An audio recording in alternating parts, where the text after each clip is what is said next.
মনোদৈহিক রোগ। কি কি? বিষণ্ণতা, অবসাদ, অনিদ্রা, migraine, IBS, irritable bowel syndrome, পেটের প্যাঁচ। এই প্যাঁচ সহজে আপনি খুলতে পারবেন না। পেপটিক আলসার, ঘাড়ে ব্যথা, পিঠে ব্যথা, উচ্চ রক্তচাপ, স্ট্রোক, হৃদরোগ, ডায়াবেটিস, এগুলোকে বলা হয় মনোদৈহিক রোগ। এই রোগগুলোর অন্যতম প্রধান কারণ মনের ঝামেলা। আমেরিকা, নামটা শুনলেই ভালো লাগে, যদি মনে মনে একটু চলে আসে, যদি একটু ভিসা পাইতাম। এই যে আমেরিকা, ভিসা পেলে লাভ দিয়ে চলে যেতাম। সেই আমেরিকা এত চকচকে, এত উন্নত, এত সফিস্টিকেটেড, এত চমৎকার, প্রাচুর্যে ভরপুর, সেই আমেরিকার কি অবস্থা? আমেরিকাতে প্রতি 100 জনে 71% মৃত্যু ঘটছে লাইফস্টাইল ডিজিজে। মাত্র 8-10টা রোগে, হৃদরোগ, উচ্চ রক্তচাপ, diabetes, fatty liver disease, stroke, heart attack, cancer, এই রোগে মারা যাচ্ছে 100 জনে 71 জন।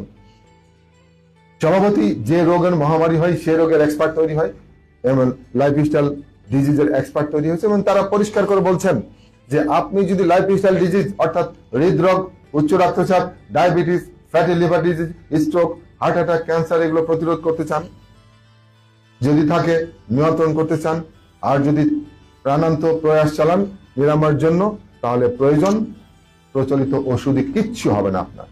এবং আমরা দেখতে পাচ্ছি আজকে ঘরে ঘরে হৃদরোগ, উচ্চ রক্তচাপ, ডায়াবেটিস, এবং কেউ কেউ 30-35টা ওষুধ খান। How funny! 30টা ওষুধ খাচ্ছেন, তারপরে নিয়ন্ত্রণ হচ্ছে না।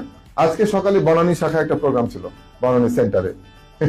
এই একই প্রোগ্রাম আলোচনা চলতে একদম অজ্ঞান হয়ে গেছে। কি অবস্থা বলেন তো? ডায়াবেটিস,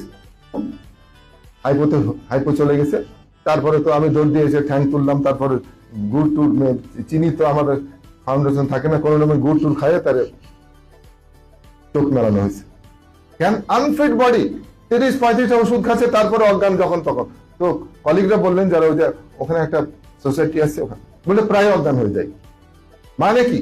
এতগুলো ওষুধ খাওয়ার পর সর্বোচ্চ চিকিৎসা না পর অজ্ঞান হয়েছে, মানে এই ওষুধ দিয়ে আপনি কিচ্ছু করতে পারবেন না, অজ্ঞান ঠাঙানো যাচ্ছে না। তারা বলছেন, লাইফস্টাইল এক্সপার্টরা, যে আপনি যদি এই রোগগুলো প্রতিরোধ, নিয়ন্ত্রণ বা নিরাময় করতে চান, আপনাকে লাইফস্টাইল মেডিসিন খেতে হবে, যেটা কোনো ফার্মেসিতে কিনে পাবেন না, কোনো ডিসপেন্সারিতে কিনে পাবেন না, কোনো ডাক্তারের চেম্বারে কিনে পাবেন না।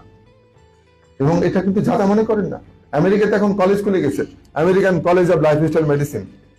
যারা এটা খুলেছেন তারা হচ্ছে ইনারা, তাদের সঙ্গে একটু পরিচয় করে দিই চলে। ইনি হচ্ছেন ক্যালিফোর্নিয়া বিশ্ববিদ্যালয়ের মেডিসিনের প্রফেসর ডক্টর ডিন অর্নিশ। তিনি হচ্ছেন হার্ভার্ড মেডিকেল স্কুলের